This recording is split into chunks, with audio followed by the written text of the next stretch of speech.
Previously, we witnessed the miraculous fulfillment of God's promise to Abraham and Sarah as they welcomed the birth of Isaac, their long-awaited son. Isaac's arrival marked the beginning of a new chapter in God's covenant, a testament to his faithfulness and power to accomplish the impossible. Now, our journey continues as we follow the life of Abraham, Isaac, and the generations that come after, exploring their trials, triumphs, and God's hand guiding them through it all. The birth of Isaac brought great joy to Abraham and Sarah. Sarah, overjoyed at the fulfillment of God's promise, said, "God has made me laugh, and everyone who hears about this will laugh with me. Who would have thought that I would nurse a child in my old age? Yet here I am, and I have borne a son to Abraham in his old age." As Isaac grew, the family celebrated a special milestone. On the day he was weaned, Abraham held a great feast to honor the occasion. But during the celebration, Sarah noticed Ishmael, the son of Hagar, mocking Isaac. Her joy quickly turned to anger, and she went to Abraham, saying, "Get rid of this bondwoman and her son. Ishmael will not share the inheritance with my son, Isaac." Abraham was deeply troubled by Sarah's demand because Ishmael was his son too. As he wrestled with the decision, God spoke to him, saying, "Do not be distressed about the boy or the bondwoman. Listen to Sarah, for it is through Isaac that your offspring will be named. But I will also make a great nation of Ishmael, because he is your son." Early the next morning, Abraham rose and prepared provisions for Hagar and Ishmael. He gave them bread in a skin of water, placing it on Hagar's shoulder, and sent them away. The two wandered into the wilderness of Beersheba, unsure of where to go. As the days passed, their water ran out, and the heat of the wilderness became unbearable. In despair, Hagar placed Ishmael under the shade of a bush and walked a short distance away, saying, "I cannot bear to watch my child die." She sat down and began to weep. But God heard Ishmael's cries, and an angel of God called to Hagar from heaven. "What is troubling you, Hagar? Do not be afraid, for God has heard the boy's cries where he is. Lift him up and take him by the hand, for I will make him into a great nation." God opened Hagar's eyes, and she saw a well of water nearby. She quickly filled the skin with water and gave it to Ishmael. Revived, the boy grew strong and lived in the wilderness, becoming an expert archer. He eventually settled in the wilderness of Paran, and Hagar found him a wife from Egypt. During this time, Abimelech, the king of Gerar, and Phicol, the commander of his army, came to Abraham. They said, "God is clearly with you in all that you do. Now, swear to me here before God that you will not deal falsely with me or my descendants. Show to me and my land the same kindness I have shown to you." Abraham agreed, saying, "I swear it." However, he took the opportunity to confront Abimelech about a well of water that Abimelech's servants had seized by force. Abimelech replied, "I do not know who did this. You did not tell me about it, and I only heard of it today." To settle the matter, Abraham brought sheep and oxen and made a covenant with Abimelech. As part of the agreement, Abraham set aside 7 ewe lambs. Abimelech asked, "What is the meaning of these 7 ewe lambs you have set apart?" Abraham explained, "These lambs are a witness that I dug this well." The place was called Beersheba, meaning, well of the oath, because it was there that Abraham and Abimelech swore their covenant. After the agreement, Abimelech and Phicol returned to the land of the Philistines. Abraham planted a grove at Beersheba and called upon the name of the Lord, the everlasting God. He lived as a temporary resident in the land of the Philistines for many years, continuing to trust in the promises of God. After the events with Abimelech and the covenant at Beersheba, Abraham continued to live in trust and obedience to God. One day, God called to him, "Abraham." Without hesitation, Abraham replied, "Here I am." God spoke again, giving Abraham a command that would test his faith like never before. "Take your son, your only son Isaac, whom you love, and go to the land of Moriah. There, on a mountain I will show you, offer him as a burnt offering." Though the words must have pierced Abraham's heart, he trusted God completely. Early the next morning, Abraham prepared for the journey. He saddled his donkey, took 2 servants, and brought Isaac along. He also split wood for the offering, and together they began their 3-day journey to the place God had instructed. On the 3rd day, Abraham looked up and saw the mountain in the distance. He turned to his servants and said, "Stay here with the donkey. The boy and I will go over there to worship, and then we will return to you." Abraham placed the wood for the offering on Isaac's shoulders. He himself carried the fire and the knife, and together they climbed the mountain. As they walked, Isaac spoke to his father. "Father, we have the fire and the wood, but where is the lamb for the burnt offering?" Abraham replied, his voice steady with faith, "God will provide a lamb for the burnt offering, my son." The two continued their ascent in silence, both carrying the weight of the moment in their hearts. When they reached the place God had revealed, Abraham built an altar. He arranged the wood carefully and then turned to Isaac. With deep resolve, he bound his son and placed him on the altar atop the wood. Isaac, obedient and trusting, did not resist. As Abraham reached for the knife to sacrifice his son, a voice from heaven called out, "Abraham, Abraham." He stopped immediately and answered, "Here I am." The angel of the Lord spoke again, "Do not lay a hand on the boy. Do not harm him. Now I know that you fear God, because you have not withheld your son, your only son, from me." Abraham looked up and saw a ram caught by its horns in a thicket nearby. Filled with relief and gratitude, he took the ram and offered it as a burnt offering in place of Isaac. Overwhelmed by God's provision, Abraham named the place Jehovah-Jireh, meaning, "The Lord will provide." The angel of the Lord called out to Abraham a second time, declaring God's blessing, "Because you have done this and have not withheld your son, I swear by myself that I will bless you greatly. Your descendants will be as numerous as the stars in the sky and the sand on the seashore. They will take possession of the cities of their enemies, and through your descendants, all the nations of the earth will be blessed, because you have obeyed my voice." Abraham returned to his servants with Isaac, and together they journeyed back to Beersheba, where Abraham continued to live.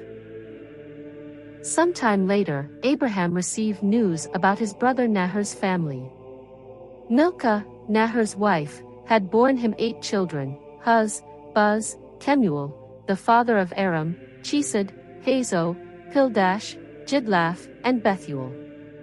Among these, Bethuel became the father of Rebekah, who would later play a significant role in the continuation of God's promise.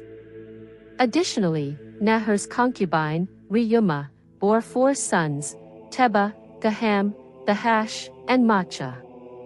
Sarah lived a long and full life, reaching the age of 127 years. But as all lives must come to an end, Sarah passed away in Kirjatharba, also known as Hebron, in the land of Canaan. Abraham, heartbroken by the loss of his beloved wife, came to mourn and weep for her. After spending time grieving, Abraham rose and approached the people of the land, the sons of Het. He said, "I am a foreigner living among you. Please grant me a piece of land as a burial site so I can lay my wife to rest." The sons of Het replied with respect, "Listen to us, sir. You are a mighty prince among us. Choose any of our burial sites, none of us will refuse you the use of our tombs." Grateful for their kindness, Abraham bowed before them as a sign of respect and continued, "If you are willing to help me bury my wife, please speak to Ephron, the son of Zohar, on my behalf." I would like to buy the cave of Machpelah at the end of his field. Let him sell it to me for its full price, so I can have a burial place here among you." Ephron the Hittite, who was present among the people, answered Abraham publicly, "No, my lord, listen to me. I will give you the field, and I will give you the cave in it. In the presence of my people, I give it to you. Go ahead and bury your wife." Abraham bowed again before the people and responded, "If you are willing to give it, please allow me to pay for it. I will buy the field at its full price, so I can bury my wife there." Ephron replied, "Listen to me, my lord. The land is worth 400 shekels of silver, but what is that between you and me? Go ahead and bury your wife." Abraham agreed to Ephron's terms. He carefully weighed out the silver, 400 shekels according to the standard used by merchants, and gave it to Ephron in the presence of the sons of Het. The field of Machpelah, near Mamre, including the cave and all the surrounding trees, was officially transferred to Abraham as a permanent possession. With the agreement complete, Abraham buried Sarah in the cave of the field of Machpelah. It became the first piece of land Abraham owned in the land of Canaan, fulfilling his need for a place to honor his wife's memory. The field and the cave were secured as Abraham's property in the presence of the people, a testimony to his faithfulness and respect for the customs of the land. As Abraham grew old, blessed in all things by the Lord, he became concerned for the future of his son Isaac. One day, he called his most trusted servant, the steward of his household, and gave him a solemn task. "Put your hand under my thigh," Abraham said, "and swear by the Lord, the God of heaven and earth, that you will not take a wife for my son from the Canaanites among whom I live. Instead, go to my homeland, to my relatives, and find a wife for Isaac." The servant hesitated. "What if the woman is unwilling to come back with me? Should I take Isaac to your homeland?" Abraham firmly replied, "Do not take my son back there. The Lord, who brought me out of my father's house and promised this land to my descendants, will send his angel ahead of you. If the woman is unwilling to come, you are released from this oath. But do not take my son back there." The servant agreed, swearing to do as Abraham instructed. The servant prepared for the journey, taking 10 camels loaded with goods and gifts. He set out for Mesopotamia, traveling to the city of Nahor, Abraham's brother. Upon arriving, he stopped by a well outside the city at evening, the time when women came to draw water. He prayed, "O Lord, God of my master Abraham, grant me success today and show kindness to my master. Let the woman who offers me water and also waters my camels be the one you have chosen for Isaac." Before he finished praying, a young woman named Rebekah approached, carrying a pitcher on her shoulder. She was beautiful, a virgin, and the daughter of Bethuel, the son of Milcah and Nahor. Rebekah went down to the well, filled her pitcher, and came back up. The servant ran to meet her and asked, "Please, give me a little water from your pitcher." "Drink, my lord," she replied, lowering her pitcher for him. After he had drunk, she said, "I will also draw water for your camels until they are satisfied." She quickly emptied her pitcher into the trough and returned to the well to draw water for all 10 camels. The servant watched in amazement, silently thanking God for answering his prayer. When the camels had finished drinking, he took out a golden earring and 2 bracelets and gave them to Rebekah. He asked, "Whose daughter are you? Is there room in your father's house for us to stay?" Rebekah answered, "I am the daughter of Bethuel, the son of Milcah and Nahor. We have plenty of straw and feed for your camels, and room for you to stay." The servant bowed his head and worshipped the Lord, saying, "Blessed be the Lord, the God of my master Abraham, who has led me directly to the family of my master." Rebekah ran home to tell her family what had happened. Her brother, Laban, came out to meet the servant by the well. Seeing the gifts Rebekah had received, Laban said, "Come, you who are blessed by the Lord.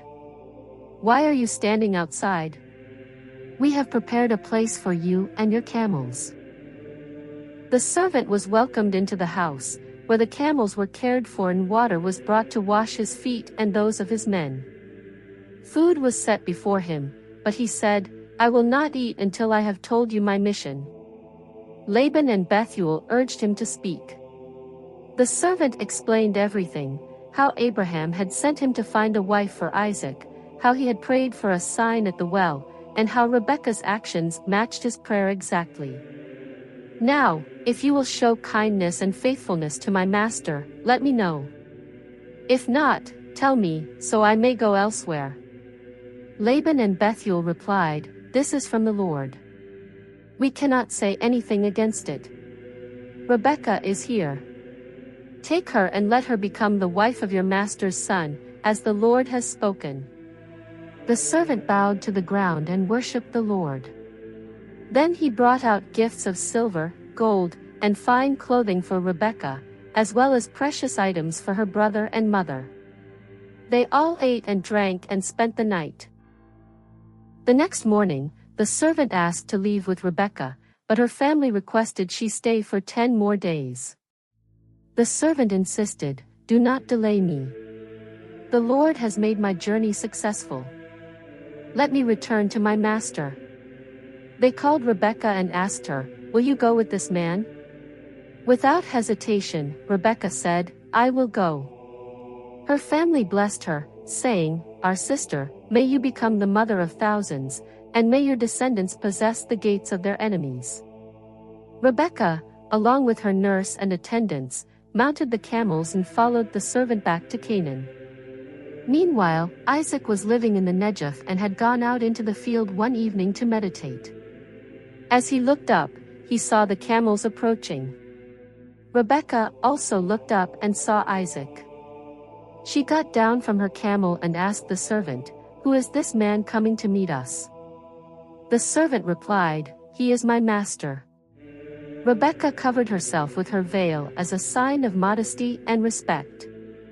The servant told Isaac everything that had happened. Isaac brought Rebekah into his mother Sarah's tent, and she became his wife. He loved her deeply, and through her, Isaac found comfort after the loss of his mother. After Sarah's death, Abraham took another wife named Keturah. Together, they had 6 sons. Among the 6, Jokshan had 2 sons named Sheba and Dedan, and Dedan's descendants were the Ashurim, Letushim, and Lumim. Midian, one of Abraham's sons, had 5 children. These became the extended family of Abraham, spreading into various nations. While Abraham was still alive, he ensured Isaac remained the heir of all his possessions. To the sons of his concubines, including Keturah's children, Abraham gave gifts and sent them away to the land of the east, far from Isaac. Abraham lived a long life of 175 years.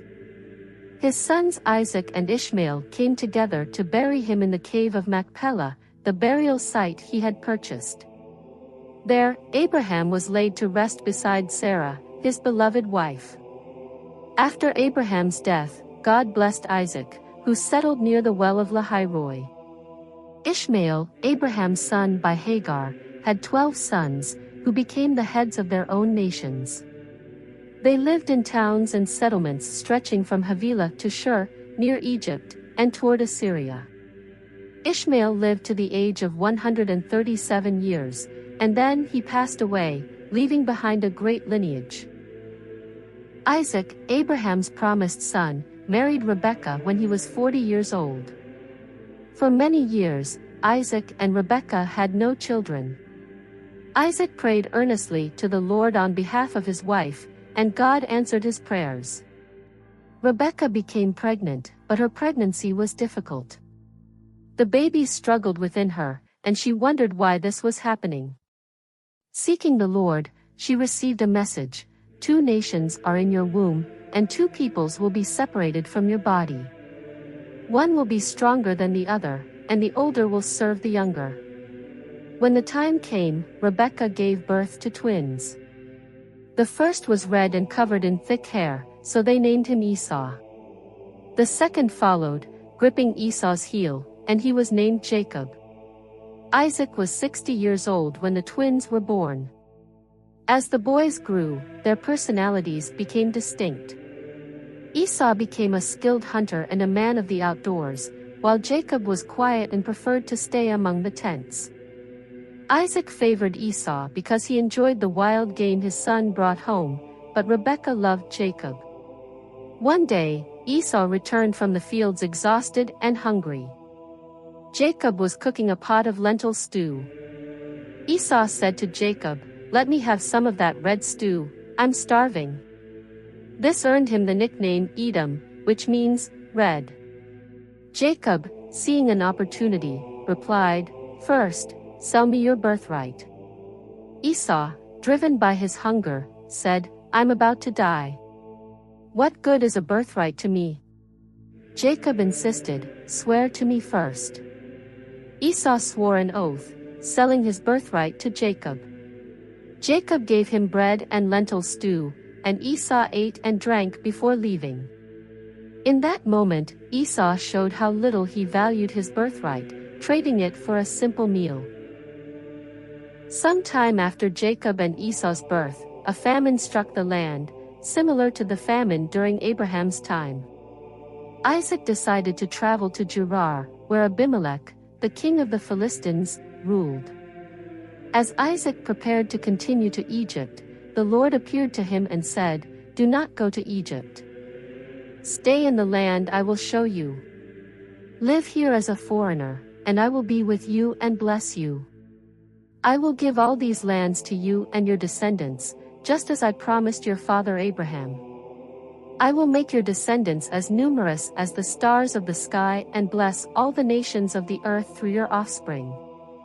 This is because Abraham obeyed me and kept my commands, statutes, and laws." Isaac obeyed and stayed in Gerar, trusting in God's promise. While living in Gerar, the men of the city asked Isaac about his wife, Rebekah. Fearing for his life because of her beauty, Isaac told them, "She is my sister." He was afraid they might kill him to take her as their wife. After Isaac had lived there for some time, Abimelech, the king, saw Isaac showing affection toward Rebekah. Realizing the truth, Abimelech summoned Isaac and said, "She is clearly your wife. Why did you say, 'She is my sister'?" Isaac explained, "I was afraid I might be killed because of her." Abimelech rebuked him, saying, "What have you done to us? Someone could have taken her as his wife, and you would have brought guilt upon us." Then Abimelech issued a decree to all his people, "Anyone who harms this man or his wife will surely be put to death." Isaac stayed in Gerar and planted crops, and the Lord blessed him. That year, he reaped 100-fold harvest. He became wealthy, gaining flocks, herds, and many servants. The Philistines grew envious of his success and began to fill in the wells that Abraham's servants had dug. Eventually, Abimelech told Isaac, "Leave us, for you have become too powerful for us." Isaac moved to the valley of Gerar and pitched his tent there. He reopened the wells that the Philistines had filled, calling them by the same names his father, Abraham, had used. As Isaac's servants dug new wells, the local herdsmen quarreled with them, claiming the water as theirs. Isaac named the first well Esek, meaning dispute, and the second Sitnah, meaning opposition. Finally, they dug another well, and there was no conflict over it. Isaac named it Rehoboth, saying, "Now the Lord has given us room, and we will flourish in this land." Isaac moved to Beersheba, and that very night the Lord appeared to him. "I am the God of your father Abraham," the Lord said. "Do not be afraid, for I am with you. I will bless you and increase your descendants for the sake of my servant Abraham." In response, Isaac built an altar and called on the name of the Lord. He pitched his tent there, and his servants dug another well. Abimelech, accompanied by Ahuzzath, his advisor, and Phicol, the commander of his army, came to Isaac. Surprised by their visit, Isaac asked, "Why have you come to me, since you were hostile to me and sent me away?" Abimelech replied, "We clearly see that the Lord is with you. We want to make a treaty with you so that there will be peace between us. Just as we treated you well and sent you away in peace, now you are blessed by the Lord." Isaac agreed and prepared a feast for them. They ate, drank, and made a covenant. The next morning, they swore an oath to each other, and Abimelech and his men departed in peace. That same day, Isaac's servants reported that they had found water. Isaac named the well Sheba, and the city was called Beersheba, meaning, well of the oath. At the age of 40, Esau married Judith, the daughter of Beeri the Hittite, and Basemath, the daughter of Elon the Hittite. These marriages brought grief to Isaac and Rebekah, as the wives did not share their faith and values, causing tension in the family. As Isaac grew older, his eyesight became so poor that he could barely see. Feeling his time was near, he called for Esau, his eldest son. "My son, I am old and do not know how much longer I will live. Take your weapons, your bow and quiver, and go out to the field to hunt some game for me. Prepare the kind of savory food I love, and bring it to me so I can bless you before I die." Rebekah overheard Isaac's instructions to Esau. As soon as Esau left to hunt, she went to her younger son, Jacob. "Listen," she said. "I heard your father tell Esau to bring him some game and prepare a meal so he could bless him before he dies. Now, my son, listen to me. Go to the flock and bring me 2 young goats. I'll prepare them just the way your father likes. Then you will take it to him so he can bless you instead of Esau." Jacob hesitated. "But Esau is a hairy man, and I am smooth-skinned. What if my father touches me and realizes I am tricking him? He will curse me instead of blessing me." Rebekah replied, "Let the curse fall on me, my son. Just do as I say and bring me the goats." Jacob did as his mother instructed. Rebekah prepared the food and took Esau's best clothes, dressing Jacob in them. She covered his hands and neck with goat skins to mimic Esau's hairy skin. Then she handed Jacob the food and sent him to Isaac. Jacob entered his father's room and said, "My father." Isaac responded, "Who are you, my son?" Jacob replied, "I am Esau, your firstborn. I have done as you asked. Please sit up and eat some of the game I brought so you can bless me." Isaac was suspicious. "How did you find it so quickly, my son?" Jacob answered, "The Lord your God gave me success." Isaac said, "Come closer so I can touch you and know whether you are really Esau." Jacob approached, and Isaac felt his hands. "The voice is Jacob's," he said, "but the hands are Esau's." Isaac did not recognize Jacob because his hands were covered in the goat skins. After eating the meal and drinking the wine Jacob brought, Isaac said, "Come here, my son, and kiss me." Jacob leaned in to kiss his father, and Isaac smelled Esau's clothes.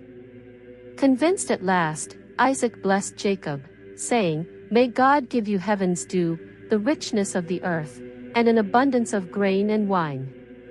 May nations serve you and peoples bow down to you. Be lord over your brothers, and may the sons of your mother bow down to you. May those who curse you be cursed, and those who bless you be blessed." Jacob had scarcely left his father's presence when Esau returned from hunting. Esau prepared his meal and brought it to his father. "My father, please sit up and eat some of the game I've prepared so you can bless me." Isaac was confused and asked, "Who are you?" "I am your son, Esau." Isaac trembled violently. "Then who was it that hunted game and brought it to me?" "I ate it before you came, and I blessed him." "Indeed, he will be blessed. When Esau heard this, he let out a loud bitter cry. "Bless me too, my father," he pleaded. But Isaac said, "Your brother came deceitfully and took your blessing." Esau said angrily, "Isn't he rightly named Jacob? He has deceived me twice now. First he took my birthright, and now he has taken my blessing. Haven't you reserved any blessing for me?" Isaac answered, "I have made him lord over you and all his relatives his servants. I have sustained him with grain and wine. What can I possibly do for you, my son?" Esau wept and said, "Do you have only one blessing, my father? Bless me too."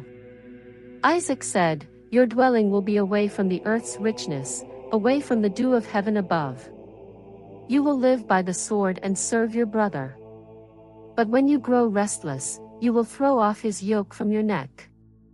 From that day, Esau hated Jacob for what he had done.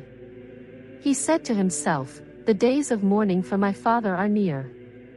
Then I will kill my brother Jacob." Rebekah learned of Esau's plan and quickly called for Jacob. "Your brother Esau is consoling himself with the thought of killing you. Now, listen to me. Flee to my brother Laban in Haran. Stay there until Esau's anger subsides. When he forgets what you've done, I'll send word for you to come back. Why should I lose both of you in one day?" Rebekah then said to Isaac, "I am tired of living because of these Hittite women. If Jacob marries one of them, my life will not be worth living." After the events with Esau, Isaac called Jacob to him and blessed him once again. He gave Jacob a clear instruction: do not marry a woman from the daughters of Canaan. Instead, go to Padanaram, to the house of your grandfather Bethuel. There, take a wife from among the daughters of Laban, your mother's brother. May God Almighty bless you, make you fruitful, and multiply your descendants so that you become a great nation. May He give you the blessing of Abraham, to you and your offspring, so you may inherit the land where you now live as a foreigner, which God gave to Abraham." With this charge, Isaac sent Jacob on his way to Padanaram. Jacob obeyed his parents and began his journey to Laban's household. Esau noticed that Isaac had blessed Jacob and sent him to Padanaram with instructions not to marry a Canaanite woman.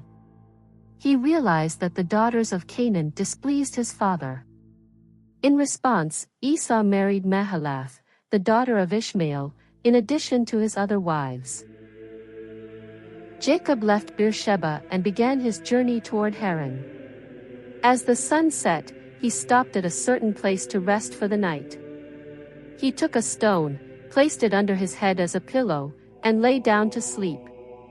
That night, Jacob had an extraordinary dream. He saw a ladder reaching from earth to heaven, with angels ascending and descending on it.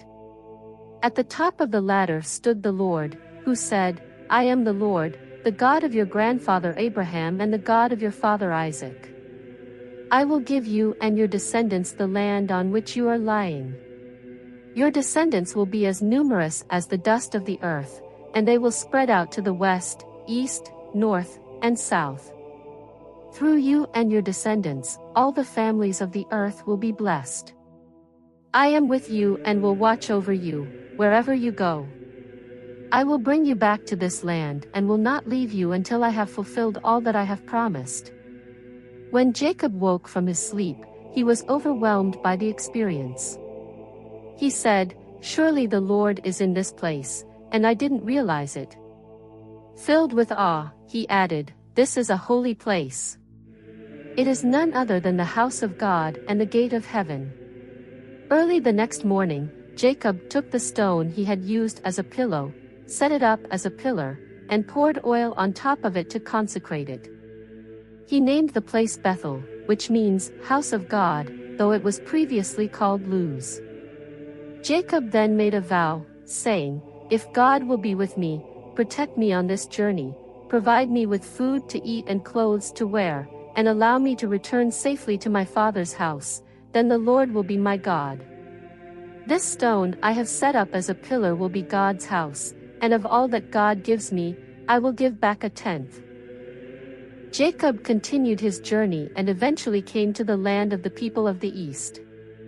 As he approached, he saw a well in a field, with 3 flocks of sheep lying nearby.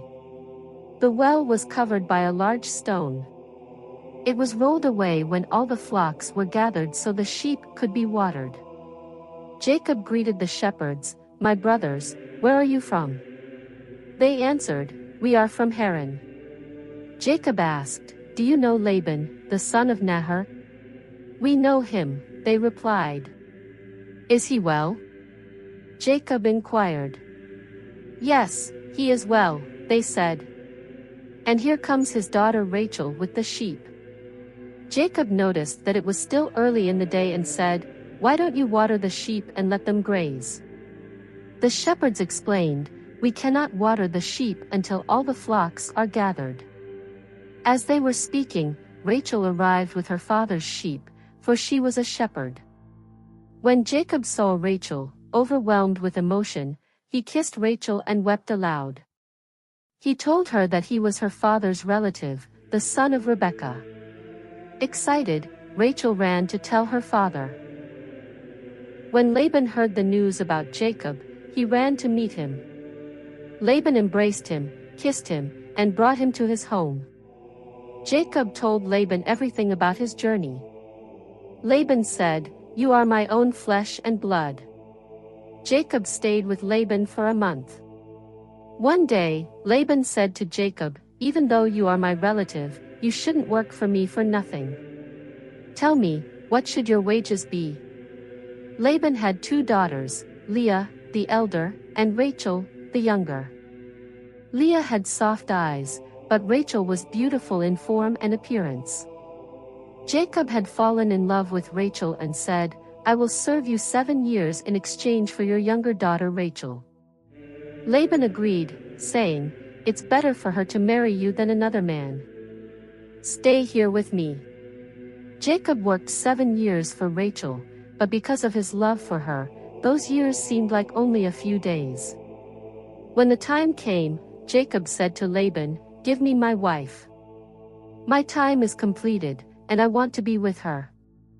Laban gathered the men of the place and held a feast. However, when evening came, Laban took his elder daughter Leah and brought her to Jacob. Jacob slept with her, unaware of the switch. Laban also gave Leah a maid, Zilpah, to serve her.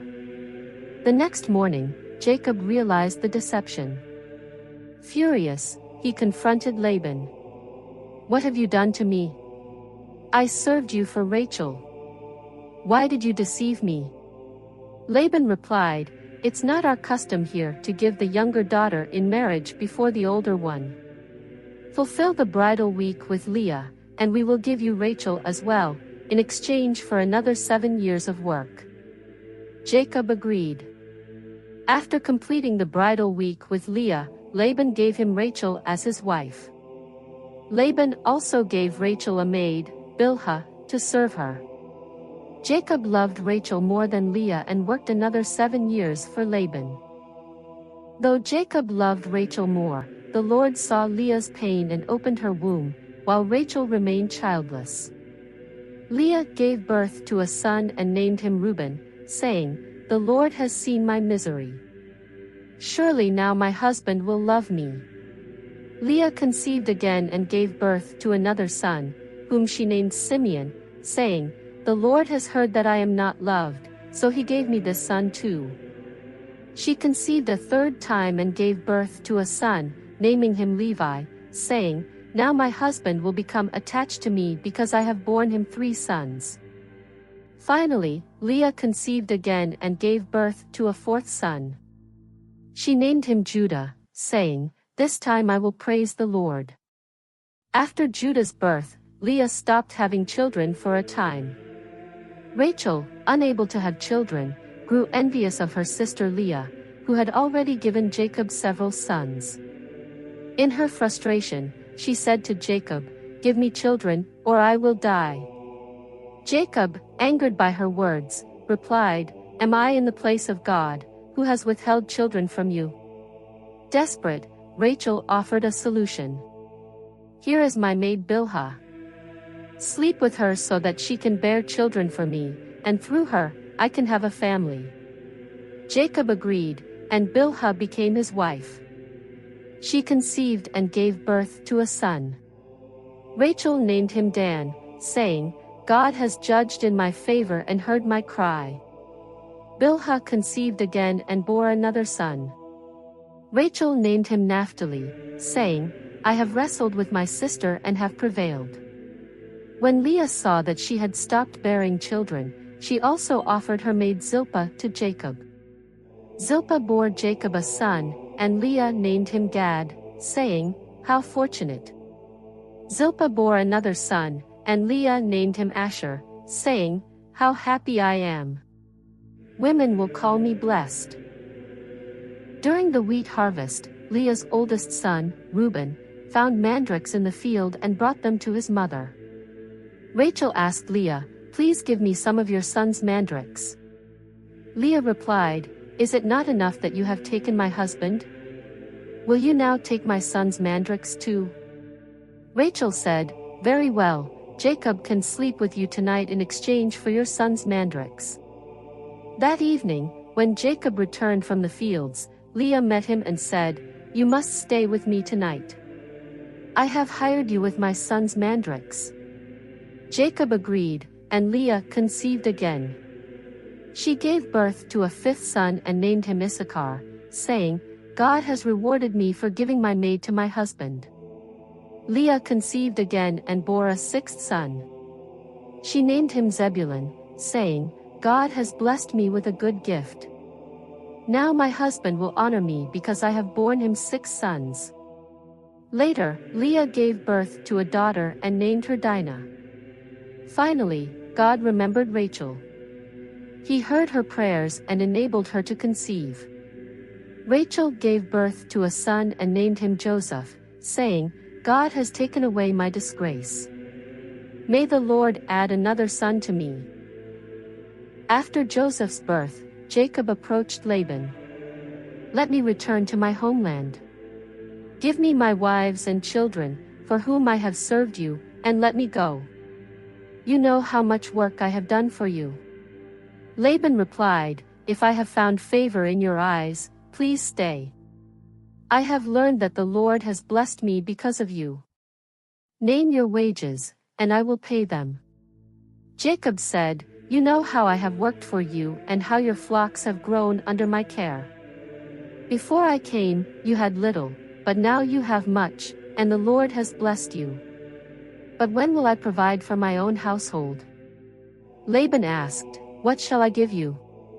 Jacob replied, "You don't need to give me anything. Let me go through your flocks today and remove all the speckled, spotted, and dark-colored sheep and goats. These will be my wages. My honesty will testify for me in the future. Any animal in my flock that isn't speckled or spotted will be considered stolen." Laban agreed, saying, "Let it be as you have said." Laban immediately cheated. He quickly removed all of the speckled and spotted offspring from his flocks and gave them to his sons, setting a 3-day journey between his flocks and Jacob's. This, of course, is to ensure that there is almost no chance of Jacob getting any wages at all. Jacob, meanwhile, continued to care for the rest of Laban's flocks. To increase his own flock, Jacob used a clever method. He placed peeled branches with white streaks in the watering troughs where the animals mated. When the strong animals mated in front of the branches, they produced speckled and spotted offspring, which Jacob kept. When the weaker animals mated, Jacob did not use the branches, so the weak animals remained with Laban, and the stronger ones became Jacob's. As a result, Jacob became exceedingly prosperous. He accumulated large flocks, servants, camels, and donkeys, marking a significant increase in his wealth during his time with Laban. Jacob heard Laban's sons complaining, "Jacob has taken everything that belonged to our father and gained all his wealth at our father's expense." Jacob also noticed that Laban's attitude toward him had changed, it was no longer friendly. Then the Lord said to Jacob, "Return to your father's land and to your relatives, and I will be with you." Jacob called Rachel and Leah to the field where his flocks were grazing. He said to them, "I see that your father's attitude toward me has changed, but the God of my father has been with me.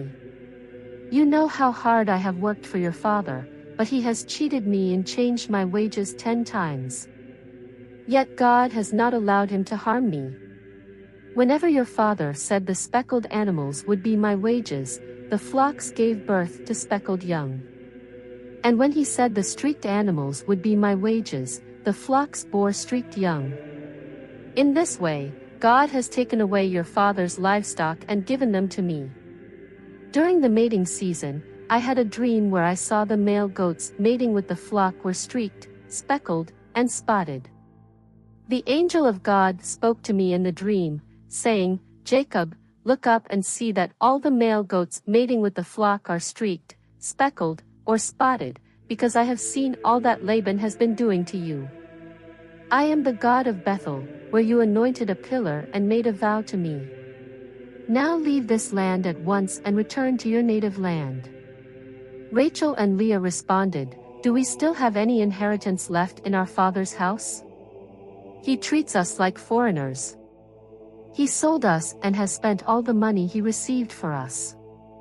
All the wealth God has taken from our father belongs to us and our children. So do whatever God has told you.' Jacob packed up his household. He placed his wives and children on camels, gathered all his livestock and possessions, and set out to return to his father Isaac in Canaan. While Laban was away shearing his sheep, Rachel secretly stole her father's household gods. Without telling Laban, Jacob and his family fled. They crossed the Euphrates River and headed for the hill country of Gilead. 3 days later, Laban was told that Jacob had fled. Taking his relatives with him, Laban pursued Jacob for 7 days and caught up with him in the hill country of Gilead. But the night before he reached Jacob, God appeared to Laban in a dream and warned him, "Be careful not to say anything to Jacob, either good or bad." When Laban caught up with Jacob, he said, "What have you done? You've deceived me and carried off my daughters like captives. Why did you run off secretly and deceive me?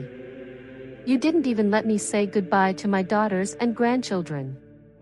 You have acted foolishly. I could harm you, but last night the God of your father told me, 'Be careful not to say anything to Jacob, either good or bad.' Now you have gone because you long to return to your father's house, but why did you steal my gods?" Jacob answered, "I was afraid you would take your daughters from me by force. But if you find anyone here with your gods, that person shall not live.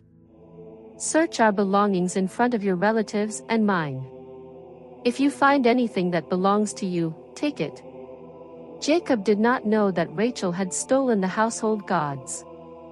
Laban searched Jacob's tent, then Leah's tent, and the tents of the 2 maidservants, but found nothing. Finally, he entered Rachel's tent. Rachel had hidden the gods in her camel's saddle and was sitting on them. When Laban searched the tent, she said, "Please don't be angry, my lord, that I cannot stand up. I am having my period." So Laban searched but did not find the gods. Jacob was angry and challenged Laban. "What is my crime? What sin have I committed that you hunt me down? You have searched through all my belongings and found nothing that belongs to you. Put it here in front of your relatives and mine, and let them judge between us. I have been with you for 20 years. Your sheep and goats have not miscarried, and I have not eaten the rams of your flocks. I never brought you animals torn by wild beasts, I bore the loss myself. You demanded payment from me for anything stolen by day or night. I worked for you in scorching heat by day and freezing cold by night. I went without sleep. For 20 years, I worked in your household, 14 years for your 2 daughters and 6 years for your flocks. And you changed my wages 10 times. If the God of my father, the God of Abraham, and the fear of Isaac had not been with me, you would have sent me away empty-handed. But God has seen my hardship and the toil of my hands, and last night he rebuked you." Laban replied, "These women are my daughters, these children are my grandchildren, and these flocks are mine. Everything you see is mine. Yet what can I do today about my daughters or the children they have borne? Let us make a covenant, you and I, and let it serve as a witness between us." Jacob set up a stone as a pillar and told his relatives to gather stones, which they piled into a heap. They ate a meal beside the heap to commemorate the covenant. Laban called it Jegar Sahadutha, witness heap in Aramaic, while Jacob called it Galeed, witness heap in Hebrew. It was also called Mizpah, meaning watchtower, because Laban said, "May the Lord keep watch between you and me when we are apart. If you mistreat my daughters or take other wives, even though no one is with us, remember that God is a witness between us." Laban declared, "This heap and this pillar are witnesses that I will not pass beyond this heap to harm you, and you will not pass beyond it to harm me." Jacob swore an oath by the fear of his father Isaac. He then offered a sacrifice and invited everyone to eat a meal. The next morning, Laban kissed his daughters and grandchildren, blessed them, and returned home. As Jacob continued his journey, angels of God met him. Seeing them, Jacob said, "This is God's camp," and he named the place Mahanaim, meaning 2 camps. Jacob then sent messengers ahead to his brother Esau, who was living in the land of Seir, the country of Edom. He instructed them, "Say this to my lord Esau, your servant Jacob says, I have been staying with Laban and have remained there until now. I have oxen, donkeys, flocks, male and female servants, and I am sending this message to my lord so that I may find favor in your sight." When the messengers returned, they brought alarming news. "We met your brother Esau, and he is coming to meet you with 400 men." Fear gripped Jacob, and he was distressed. He divided his people and livestock into 2 groups, thinking, if Esau attacks one group, the other group can escape. Jacob prayed earnestly, "O Lord, you who told me to return to my homeland and said you would prosper me, I am not worthy of all the kindness and faithfulness you have shown me. When I crossed this Jordan, I had only my staff, but now I have become 2 camps. Please save me from the hand of my brother Esau, for I am afraid he will come and attack me, and also the mothers with their children. But you have promised, I will surely make you prosper and make your descendants as numerous as the sand of the sea, which cannot be counted." After praying, Jacob prepared a gift for Esau to appease him. He selected 200 female goats, 20 male goats, 200 ewes, 20 rams, 30 female camels with their young, 40 cows, 10 bulls, 20 female donkeys, and 10 male donkeys.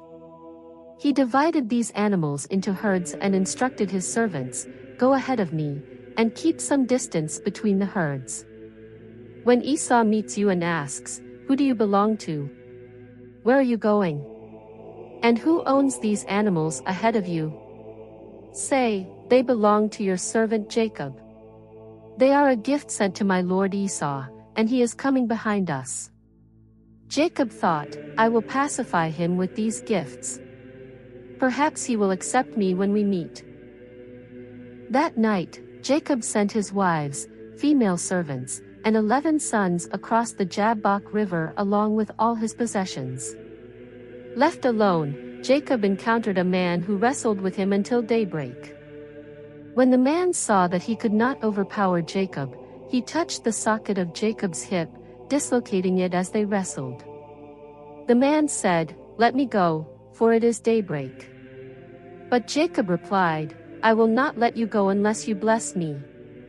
The man asked, "What is your name?" "Jacob," he answered.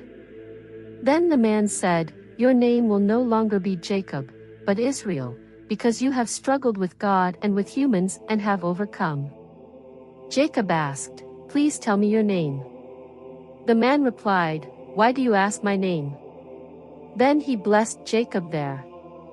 Jacob named the place Peniel, saying, "It is because I saw God face to face, and yet my life was spared."